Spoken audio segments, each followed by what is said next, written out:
Time now for our Bite of the Week, and it comes from Prime Minister Andrew Holness. He was among CARICOM leaders in Trinidad this week who called for the United States to do more to stem the inflow of illegal guns into the region. Here's our Bite of the Week. The guns fuel crime. They are an accelerant.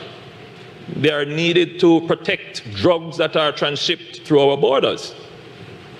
They are then turned to deal with other forms of criminal activities. We have seen in Jamaica where the weapon of choice is no longer the AK-47.